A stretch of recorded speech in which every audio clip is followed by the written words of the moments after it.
Вор должен сидеть в тюрьме.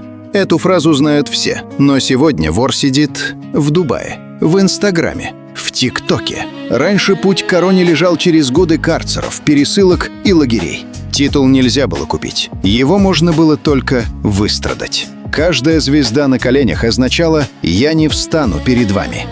А что сегодня? Сегодня титул — это бизнес-актив. Появились так называемые апельсины. Люди, которые ни дня не провели на нарах, но купили имя за чемодан долларов или биткоинов. Как мы пришли от Васечки-бриллианта к блогерам с татуировками? Кто на самом деле победил в этой войне поколений? И остался ли вообще тот самый воровской закон? Это специальный репортаж Crime Time.ru. Поехали! Давайте вспомним старый уклад. Кодекс был жестким, как сталь. Первое правило — никакой роскоши. Вор — это аскет. У него нет дворцов, нет счетов в швейцарских банках. Все, что у него есть, идет в общак. Второе правило — никакой семьи. Его семья — это братва. Жена, дети — это уязвимость. Это якорь, за который менты могли дернуть в любой момент. А теперь посмотрите на современные сводки. Мы видим законников на свадьбах своих детей, которые стоят миллионы долларов. Мы видим их жен в брендах Gucci и Louis Vuitton. Мы видим их виллы в Турции и Объединенные Арабские Эмираты. Сегодняшний авторитет больше похож на топ-менеджера корпорации, чем на бродягу. Он не знает, что такое баланда. Он знает, что такое курс доллара и инвестиционный портфель. Старый кодекс запрещал сотрудничать с властью. А сегодня? Сегодня грань между криминалом и чиновником стерлась окончательно. Деньги. Они всегда были кровью криминального мира. Но состав этой крови изменился.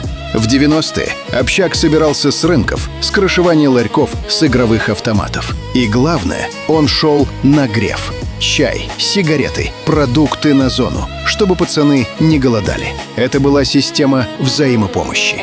Сейчас греф уходит в прошлое. Современный общак — это инвестиционный фонд. Деньги вкладываются в легальный бизнес, строительство, отели, логистика, криптовалюта.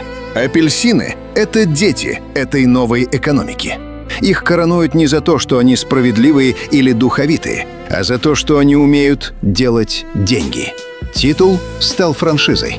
Ты платишь взнос, тебе дают крышу и право называться вором. Но будут ли тебя уважать на зоне? Большой вопрос. Но есть сила, которая уравняла и старых, и новых. Статья 210.1 Уголовного кодекса Российской Федерации. Занятие высшего положения в преступной иерархии. Раньше вор гордился своим статусом. На вопрос оперативника «Ты вор?» он обязан был отвечать «да». Отречение было равносильно смерти. Но государство нашло лом против этого приема. Теперь само слово «да» — это приговор. От 8 до 15 лет. И мы увидели массовый исход. Легенды уехали. Кто в Турцию, кто в Европу, кто на Кипр. А те, кто остался, начали писать заявление об отречении. На камеру. Это убило идею или просто заставило ее мутировать? Те, кто купил корону, первыми побежали сдавать свои титулы, потому что для них это был бизнес, а не жизнь. А за бизнес сидеть 15 лет никто не хочет. И что мы увидели? Великий исход. Те, кто не хотел садиться и у кого были деньги, уехали. Главным хабом стала Турция, Анталия, Стамбул. Там тепло, там море, и там можно жить богато. Посмотрите на кадры последних лет. Где проходят сходки? В московских ресторанах? Нет, в Средиземном море. В лобби 5-звездочных отелей Дубая и Кипра. Но уехав, они забрали с собой не только деньги. Они забрали с собой войну. Раньше разборки были за ларьки и рынки. Теперь они делят международные потоки. И убивают друг друга они теперь тоже там, на чужой земле. Вспомните расстрел Лоту Гули в Анталии. Это уже не криминальная хроника России. Это международный боевик. А на чем они теперь зарабатывают?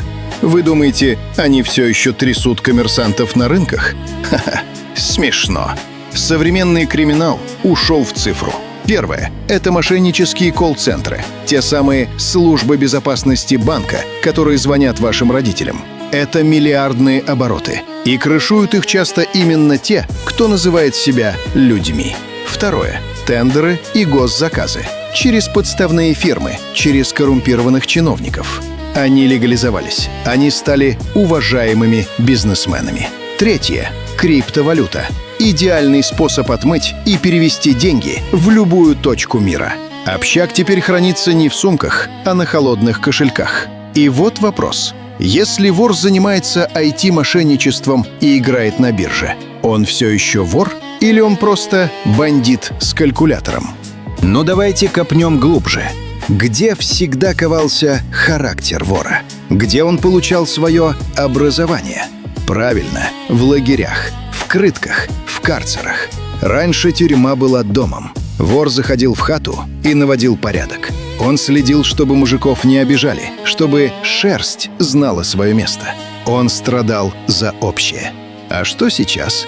Для современного законника тюрьма — это просто досадная потеря времени и денег. Если апельсин попадает за решетку, он не идет в общую массу. Он едет в платную камеру с плазменным телевизором, доставкой еды из ресторана и мобильным телефоном. Он не страдает, он пересиживает. Он не решает людские судьбы, он решает свои бизнес-вопросы по WhatsApp. Скажите мне, братва, будет ли уважать такого вора простой арестант, который гниет в сырой камере и ест баланду? Ответ очевиден. Связь между верхами и низами преступного мира разорвана. Элита страшно далека от народа. И это привело к самому страшному – к инфляции слова. В 90-е слово «вора» было законом. Если дед Хасан или япончик говорили, спорить было нельзя. За ложь спрашивали жизнью. Сегодня мы видим бесконечные прогоны, которые противоречат друг другу. Один клан объявляет человека вором, другой тут же объявляет его блядиной. Титулы раздают и забирают, как лайки в соцсетях. Статус перестал быть гарантией чести. Он стал инструментом в войне за активы. Раскороновать теперь можно по скайпу. Вы вдумайтесь в это. Судьбы людей решаются по видеосвязи из турецкого отеля. Разве это тот воровской мир, о котором писали книги и пели песни? И вот мы подходим к главному, к финалу.